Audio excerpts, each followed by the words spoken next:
বন্ধুরা, আজকে একটা নতুন গল্প নিয়ে আসলাম তোমাদের মাঝে। এটা সত্য এবং বাস্তব জীবনের ঘটনা। শেষ পর্যন্ত শোনার অনুরোধ রইল। শুনলে তোমার মধু চলে আসবে। দেরি না করে চলো শুরু করা যাক। বাবা ও মা এক সপ্তাহের জন্য বাইরে ঘুরতে গেছিল। একদিন রাতে ছোট ভাই প্রচণ্ড জ্বর আসলো। তাই খাওয়া দাওয়া করে ছোট ভাইয়ের রুমে ঘুমিয়ে পড়লাম। মাঝরাতে আমার ঘুম ভেঙে গেলে আমি অবাক হয়ে গেলাম। জ্বরের ঘোরে ছোট ভাই আমার সাথে যা করল তা শুনলে তোমাদের পানি চলে আসবে। তাই তোমাদের দুটি পায়ে ধরে বলি, অন্তত আজকের গল্পটি শুরু শেষ পর্যন্ত শোন। আমার নাম মুদ্রিকা। আমি কলেজে পড়ি। আমি একটু দুরন্ত ছুটন্ত স্বভাবের। ছেলেদের মতো হই হুল্লোড়, বন্ধু বান্ধবীদের সাথে আড্ডা দেওয়া, ঘুরে বেড়ানো, এসব করতে ভালোবাসি।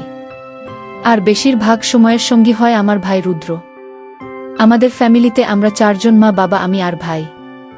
ভাই সামনে মাধ্যমিক পরীক্ষা দেবে। আমার আর ভাইয়ের সম্পর্কটা ভাই বোনের কম, বন্ধুত্বের অনেক বেশি। আমি আর ভাই একে অপরকে ছাড়া বেশি সময় থাকতে পারতাম না। আমাদের মধ্যে ঝগড়া গণ্ডগোল হতো, তবে সেটা বেশি সময় স্থায়ী হতো না, আবার মিটে যেত। গরমের জন্য আমি বাড়িতে সব সময় ফ্রক পরে থাকি। আমি খেয়াল করে দেখেছি রুদ্র কথা বলতে বলতে আর চোখে আমাকে দেখতে থাকে। রুদ্রের ঘুড়ি ওড়াতে খুব ভালোবাসে। কি একটা কারণে আমার সাথে গণ্ডগোল করে রোদ ঘুড়ি বানিয়ে ওড়াতে যাচ্ছে। আমিও সঙ্গে সঙ্গে ঘুড়িটা কেটে নিয়ে ভেঙে দিলাম। ভেঙে দিয়ে আমি ঘরের দিকে দৌড় মারলাম। রুদ্র আমার পিছন পিছন ঘরে ঢুকে টাল সামলাতে না পেরে আমার উপর পড়ে গেল। আমিও রুদ্রের ঘরে রুদ্রের সাথে বিছানায় পড়ে গেলাম। রুদ্রের হাতে গিয়ে পড়ল আমার সামনে। রুদ্র কি করবে বুঝতে না পেরে হালকা চাপ দিল। আমার মুখ দিয়ে কোনো কথা বের হলো না। লজ্জায় লাল হয়ে শেষমেশ ভাইকে বললাম, এই শয়তান কি হচ্ছে? ওঠো। রুদ্র তাড়াতাড়ি উঠে এক দৌড়ে ঘর থেকে বেরিয়ে গেল। আমি চোখ বুজে বিছানায় পড়ে রইলাম। রুদ্রের সেই ঘটনা কিছুতেই ভুলতে পারছি না। এই ঘটনার পরে দুজনের মাঝে একটা পরিবর্তন আসে। কিছুতেই দুজনের সামনে একেবারে সহজ হতে পারছিলাম না। এই ব্যাপারটা আমার মায়ের চোখ থেকেও এড়ায় না। একদিন মা আমাকে জিজ্ঞাসা করে, কিরে, তোদের মধ্যে কোনো ঝগড়া হয়েছে নাকি? কই না তো, কিছুই হয়নি বলে চলে গেলাম। একদিন পর মামার বাড়িতে একটা বিয়েতে নেমন্তন্ন থাকায় সেখানে মা আর বাবা চলে গেল। আমি আর ভাই বাড়ি রইলাম। বাবা মা গেছে বিকেল বেলায়, সন্ধ্যার একটু আগে। রাত্রিবেলায় আমরা দুজনেই চুপচাপ খাওয়া দাওয়া সেরে শুতে যাব। তখন দেখি রুদ্রের চোখ মুখের অবস্থা কেমন পাল্টে যাচ্ছে। কপালে হাত দিয়ে দেখি ভীষণ জ্বর। রুদ্রকে বললাম, তোর তো জ্বরে গা পুড়ে যাচ্ছে। রুদ্র বলল, ঘরে প্যারাসিটামল আছে, আমি খেয়ে শুয়ে পড়ব, কিছু হবে না বলে ঘরে চলে গেল। আমি ঘরে যাওয়ার আগে বলে গেলাম, দরজা খুলে রাখিস, রাতে জ্বর কেমন হলো এসে দেখে যাব। ভাইদের জন্য আমার মনটা খারাপ হয়ে গেল। নিজের উপর রাগ হতে লাগল। কেন আমি এতদিন ভাইয়ের সাথে ভালো করে কথা বলেনি? কেন সব ঝামেলা মিটিয়ে নিয়ে সব ভাবতে লাগলাম। ভাবতে ভাবতে কখন ঘুমিয়ে গেছি বুঝতে পারিনি। এক সময় ঘুম ভেঙে উঠে লাইট জ্বালিয়ে দেখি 12টা বাজে। আমি ভাইয়ের ঘরে গিয়ে ভাইয়ের গায়ে হাত দিয়ে দেখি গা জ্বরে পুড়ে যাচ্ছে। ভাইয়ের এরকম অবস্থা দেখে ভীষণ ভয় পেয়ে গেলাম। কিছুটা সময় বুঝতে পারলাম না আমি কি করব। তারপরে একটা বাটিতে জল এনে ভাইয়ের মাথায় জলপট্টি দিতে লাগলাম। প্রায় 1 ঘন্টা জলপট্টি দেওয়ার পর আস্তে আস্তে ভাইয়ের জ্ঞান ফিরল। আস্তে আস্তে ভাই আমাকে জিজ্ঞেস করল, কি হয়েছে আমার দিদি? তুই প্রচণ্ড জোরে অজ্ঞান হয়ে গেছি। আমি এত সময় তোর মাথায় জলপট্টি দিচ্ছিলাম। এখন কেমন লাগছে ভাই? জ্বর কমেছে, আগের চেয়ে এখন ভালো লাগছে। এই কথা বলে রুদ্র কেমন অদ্ভুত এক দৃষ্টিতে আমার দিকে তাকিয়ে থাকলো। কি দেখিস ভাই? মুখটা কেমন ফ্যাকাশে হয়ে গেল। রুদ্র বলল, তোকে দেখছি। আমি ভাইয়ের দিকে না তাকিয়ে একটু মুচকি হাসি দিলাম।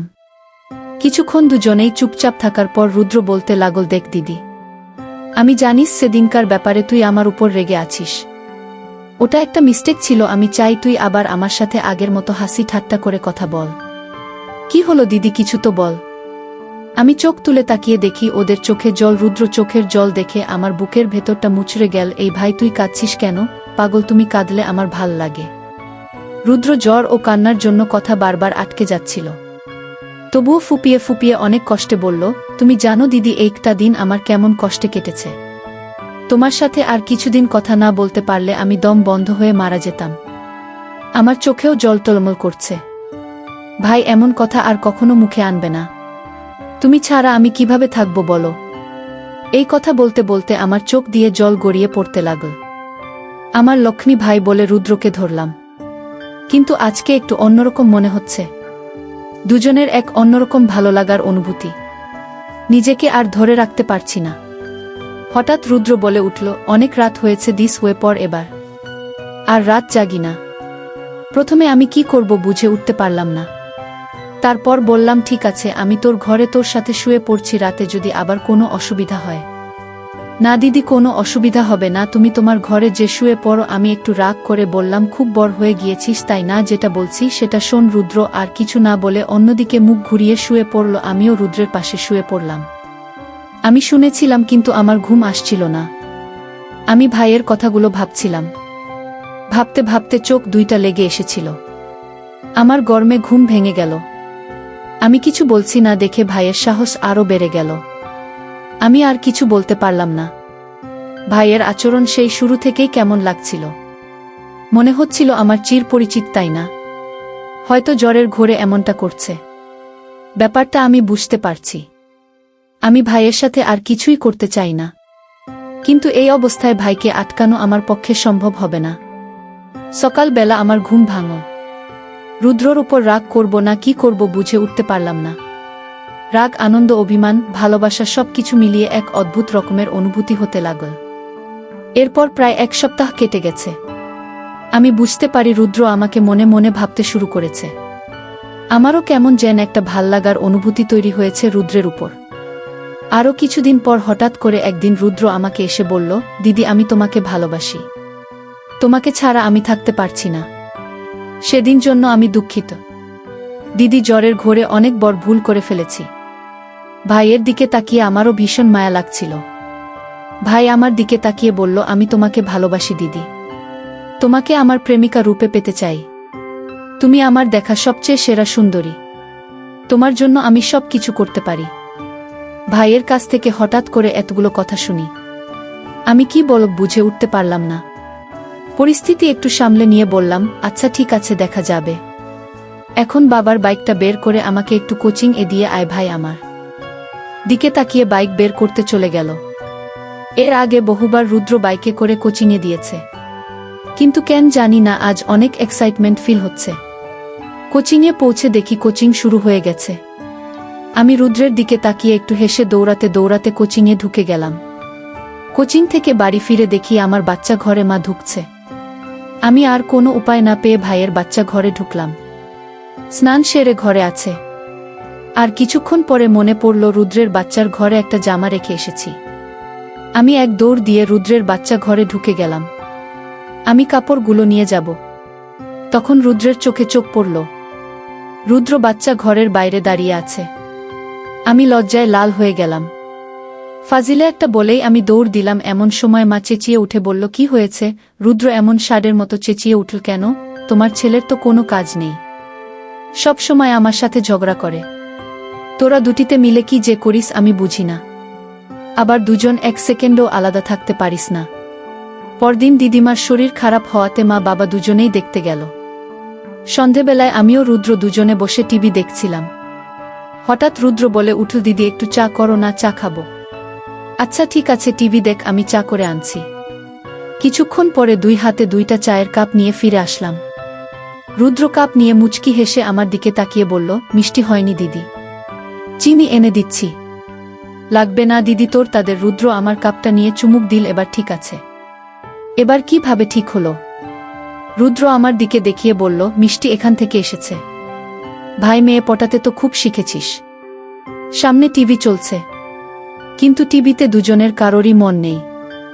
আমি রুদ্রের হাত থেকে খালি কাপটা নিয়ে রান্নাঘরের দিকে যেতে লাগলাম, আর রুদ্র বসে আমার দেখতে লাগল। আমি দরজার কাছে এসে পিছনে তাকিয়ে দেখি আমার ভাই রুদ্র হা করে তাকিয়ে আছে। আমি ভাইয়ের কান দেখে আর না হেসে পারলাম না। আপনা আপনি মুখ থেকে বেরিয়ে গেল, ফাজিল কোথাকার। রান্নাঘর থেকে ফিরে এসে রুদ্রের পাশে বসে মুচকি হেসে ভাইয়ের দিকে তাকালাম। আমি রুদ্রকে একটা ধাক্কা দিয়ে বলি, এই দুষ্টু কি দেখছি? সে ভাবে লজ্জা করে না নিজের বোনকে এভাবে দেখতে? লজ্জা কেন করবে? কিভাবে দেখছি বললে না তো দিদি? দেখে তো মনে হচ্ছে চোখ দিয়ে গিলে খাবে আমাকে।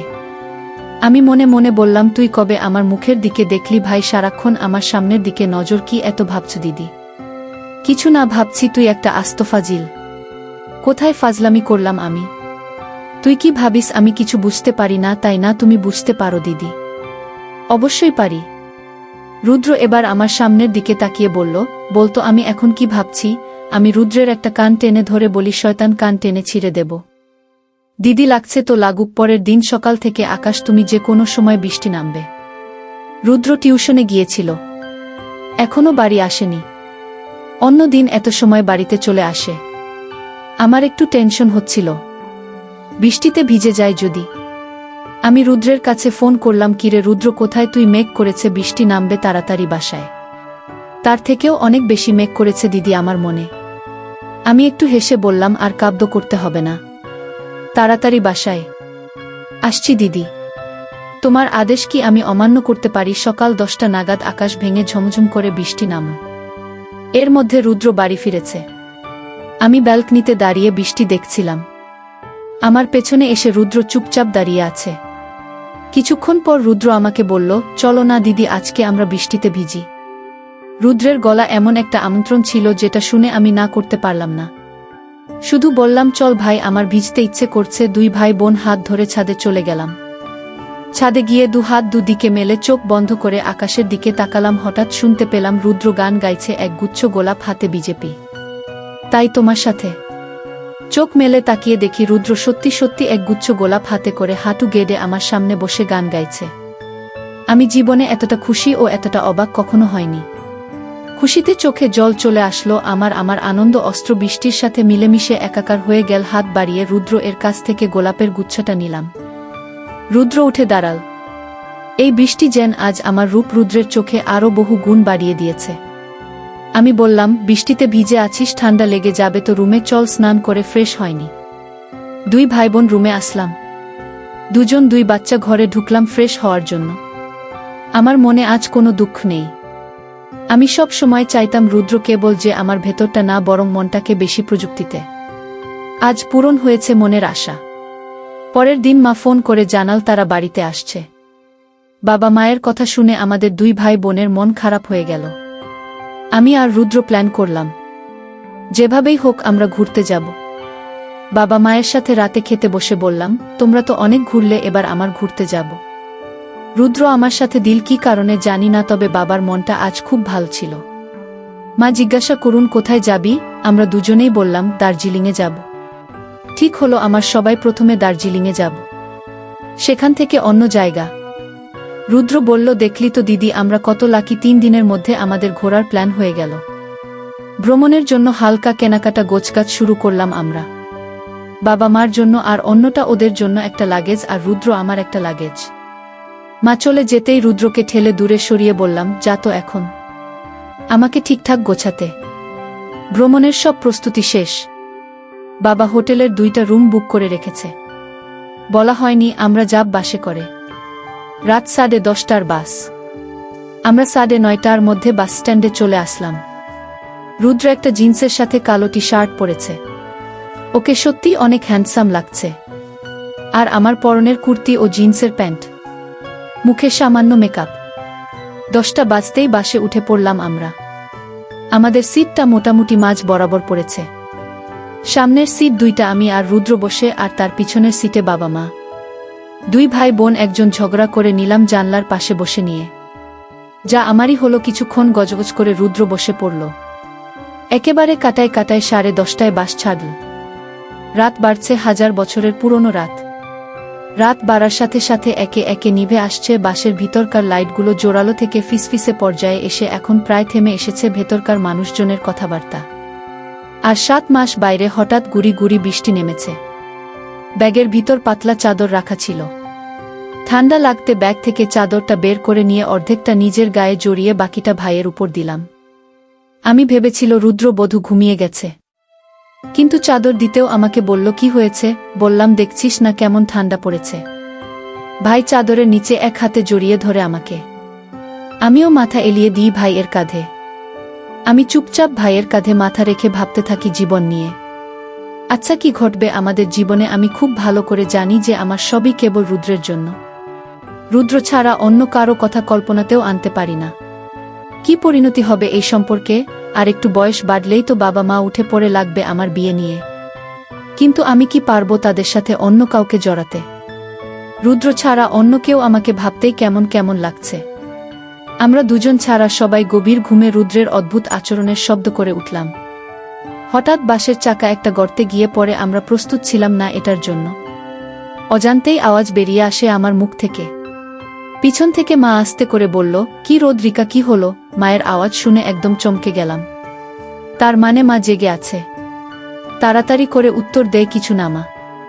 হঠাৎ বাসের চাকা গর্তে পড়তেই ঘুম ভেঙে গেছে। মা আর কিছু বলে না। ভোর হতেই আমাদের বাস থেকে নামিয়ে দেয়। মাথার উপরের বিশাল আকাশের উপর থেকে যেন কোনো অদৃশ্য হাত একটু একটু করে টেনে সরিয়ে দিচ্ছে কালো চাদর। মুগ্ধ হয়ে দুই ভাই বোন তাকিয়ে থাকে আকাশের দিকে। বাবার ডাকে যেন ভাঙে আমাদের।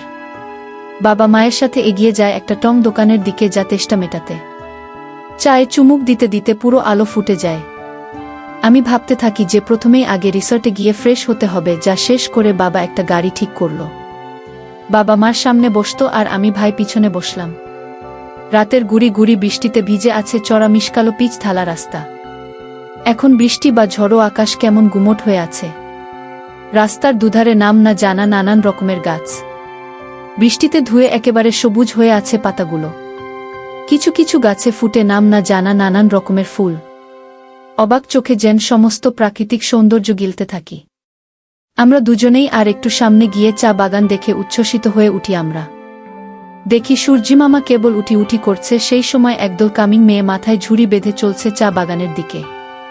এই চা বাগানের সাথে জড়ানো ওদের জীবন। ওদের মধ্যে কারো কারো সাইডে একটা কাপড় দিয়ে বানানো ঝোলার মতো রয়েছে, যার ভেতরে বহন করছে ছোট বাচ্চা, ঠিক যেমনটা আমরা ছবির বইতে দেখেছি। আমি আপন মনেই বলে ওঠে, উফ, কি অসম্ভব সৌন্দর্য। প্রায় 10 মিনিট পর আমাদের গাড়ি হোটেলের সামনে চলে আসে। গাড়িতে গেলে আমার দুজনে আগে রিসেপশনের কাছে গেলাম। রিসেপশনে বসে আছে একজন সুন্দরী মেয়ে। আমরা সামনে যেতেই চেয়ার ছেড়ে উঠে ইংরেজিতে বলে ওঠে, hello sir and ma'am, welcome. শুনেই গাল দুইটা কাশ্মীরি আপেলের মতো লাল তককে হয়ে উঠল রুদ্রের। রুদ্র তাড়াতাড়ি করে বলে ওঠেন, আপনি ভুল করছেন। আমরা আসলে ভাই বোন বাবা মার সাথে ঘুরতে এসেছি। আমাদের রুম বুকিং করা আছে। দোতলায় শুনে একটু যেন লজ্জায় পড়ে যায় রিসেপশনিস্ট মেয়েটা। সরি স্যার, আমি ভেবেছিলাম আপনারা কাপুর বোধহয় বলে কি নামে বুকিং দেওয়া হয়েছিল জানতে চায়। রুদ্র নাম বলতেই মেয়েটি ড্রয়ার খুলে চাবি এগিয়ে দেয় রুদ্রর দিকে। চাবি দেওয়ার সময় মেয়েটা অদ্ভুত ভঙ্গি করে রুদ্রর দিকে। এটা কোনোভাবেই পছন্দ হয় না আমার। এর মধ্যে আমাদের বাবা মা ও এসে পড়েছে। হোটেল বয়দের হাতে লাগেজ ধরিয়ে দিয়ে আমরা উঠে পড়ি দোতলায়। আমাদের জন্য 2টি রুম বুক করা হয়েছে। একটা কাপড় রুম, যেটা বাবা মা থাকবে, আর অন্যটাতে 2টা বেড। ওই রুমে থাকবি আমি আর ভাই। হোটেল বয় লাগেজটা রুমে দিয়ে বেরিয়ে যেতে ভাইয়ের দিকে রাগের দৃষ্টিতে তাকালাম। ভাই বলে উঠি, কি হলো দিদি? রাগী গলায় বলে উঠলাম, ওই মেয়েটা তো দিকে ওইভাবে তাকাল কেন? রুদ্র যেন কাচুমাচু হয়ে গেল আমার কথায়। মিনমিন করে উত্তর দেয়, তার আমি কি জানি? আমি কি অন্ধ নাকি? আমি কিছুই দেখি না। ওই মেয়েটাকে তুইও যেমন চোখ দিয়ে শেষ করেছিস। ভাই মজা করে বলে, দেখার জিনিস তো দেখবি। ভাইয়ের কথায় যে মোচ দিয়ে ওঠে আমার ভেতরটা। 2 চোখের কোণ চিকচিক করে ওঠে চলে। ভাই ভেবাচাকা খেয়ে যায়। ও ভাবেনি এমন রিয়াকশন হবে আমার। এই দিদি, কি পাগলামো করছিস? আমি তো কেবল মজা করেছি তোর সাথে। আমি ফোপাতে ফোপাতে বলি, আর কখনো এমন মজা করবি না আমার সাথে। তুই শুধু আমার। রুদ্র একটু নিচে গিয়েছে হাতাহাতি করে হাত পায়ের খিল ছাড়াতে। এমন সময় দরজায় নক হতেই ভাবলাম যে রুদ্র এসেছে। একটা সারপ্রাইজ দিতে হবে। দরজাটা খুলে দেখি কোথায় রুদ্র বাবা দাঁড়িয়ে আছে দরজার সামনে। বাবাকে দেখে ভূত দেখার মতো চমকে উঠলাম। এদিকে বাবাও আমাকে এভাবে দেখে মুখ দিয়ে কোনো কথা বেরোচ্ছে না। কোনো ক্রমে তোতলাতে তোতলাতে বলল, তোর মায়ের ফোনটা কি তোর কাছে? বাবা মোবাইলটা নিয়ে কিছু না বলে চলে গেল। দরজা লাগিয়ে মনে মনে ভাবলাম, এটা কি হলো? আমি যেন মিশে যাচ্ছে মাটির সাথে। একটু পরে সবাই খাওয়া দাওয়া সেরে নিলাম। রুদ্র এর ঘুম ভাঙতেই জানালা দিয়ে বাইরে তাকিয়ে দেখি সেখানে মেঘ রোদ্দুরের লুকোচুরি খেলা। বাগানের ফাঁকে ফাঁকে লাগানো নিম গাছগুলোর ডালে মেঘে ঢাকা সূর্যের মরা আলোয় কয়েকটা নাম না জানা পাখি দোল খাচ্ছে, ডাকছে, পরক্ষণেই আবার উড়ে যাচ্ছে চোখের আড়ালে। রুদ্র প্রকৃতির অপরূপ সৌন্দর্য দেখছে। আর আমি ঘুম থেকে জেগে উঠে রুদ্রকে দেখছি। জানালা গলে এক ফালি রোদ এসে পড়েছে আমার মুখের উপর। দুজন দুই খাত থেকে চেয়ে থাকি একে অপরের দিকে। আমি একটু লাজুক হেসে রুদ্রকে বলি, এই দুষ্টু কি দেখছিস অমন করে? তোমাকে দেখছি দিদি। আমাকে এভাবে দেখার কি হলো? জানি না দিদি। আচ্ছা তুমি এত সুন্দর কেন? সুন্দর না ছাই সুন্দর হলে কি আর রিসেপশনিস্ট মেয়েটির দিকে এইভাবে তাকিয়ে থাকিস? ইস আবার আমি কখনো এভাবে তাকালাম বলতো? আমি গাল ফুলিয়ে বলি, আমি সব বুঝি। এমন সময়ে রুমে নক করার শব্দ হয়। দেখি মা দাঁড়িয়ে। আমাদেরকে এসে তাদের হাত মুখ ধুয়ে ফ্রেশ হওয়ার জন্য দুপুরে খেয়ে ঘুরতে বেরোবেন। উঠে তাড়াতাড়ি করে হাত মুখ ধুয়ে ফ্রেশ হয়ে রেডি হয়েই দুই ভাই বোন লাঞ্চ করে বেরিয়ে পড়ি আমরা বিশাল বড় একটা জঙ্গলে ঘেরা পার্কে আসলাম। একটু পরে আমরা টিকিট কেটে ঢুকে পড়ি পার্কের ভেতরে ঢুকতেই চোখে পড়ে পথের দুধারে চেনা অচেনা নানা জাতের গাছের সারি, যার কোনটা উঠছে আকাশ ছোঁয়ার চেষ্টায়। পথের দুপাশে ছোট ছোট পাহাড় বেয়ে ঘন ঝোপের জঙ্গল। রুদ্রমাকে বলে, তোমরা ওই দিকটাতে ঘুরতে থাকো, আমরা এদিকে ঘুরছি। কেবল বেরোবার আগে একটা কল দিও বলে জঙ্গলের আরো গভীরে ঢুকতে থাকে দুই ভাই বোন। এই নির্জন দুপুরে গভীর অরণ্যে যেন হারিয়ে যায় আমরা। দুই ভাই বোন হাত ধরে এগিয়ে যেতে থাকি। আরও কিছুটা এগোতে দেখতে পায় ছোট পাহাড়ের আড়ালে গাছপালা ঘেরা সুন্দর একটা পুকুর। পুকুরে কানায় কানায় জল ভর্তি, গাছের ছায়া পড়ে সুন্দর দেখতে লাগছে। হঠাৎ আমরা দেখতে পাই একটা খরগোশ। দুই ভাই বোন ছুটতে থাকি খরগোশের পেছন পেছন। ছুটতে ছুটতে জঙ্গলের বেশ কিছুটা ভিতরে চলে যায় দুজন। হঠাৎ খরগোশ ছুটে একটা ঝোপের ভিতর ঢুকতেই আমরা হাঁপাতে থাকি। আমি বসে পড়ি ঘাসের উপর, ঘামে প্রায় ভিজে গেছে আমি। পাশের একটি ঝোপে কিসের একটা শব্দ হতে রুদ্র সেদিকে তাকাল। সেটা জামাকাপড় পরা একটা লোক, দেখে বোঝা যায় পাগলটা একটু আমাদের দিকে এগিয়ে আসছিল। পাগলটাকে দেখে আমাদের ভয় পাওয়ার কথা, কিন্তু মনের মধ্যে একটা অজানা শিহরণ খেলে গেল। একটু পরেই পাগলটা আবার বনের মধ্যে হারিয়ে গেছে। সন্ধ্যা ঘনিয়ে এসেছে, তাড়াতাড়ি যেতে হবে। তখনই ফোন আসে, বাবা কি রে তোরা, তাড়াতাড়ি আয়, সন্ধ্যা হয়ে যাচ্ছে তো। এই তো আসছি বলে ফোনটা কেটে দেয় ভাই।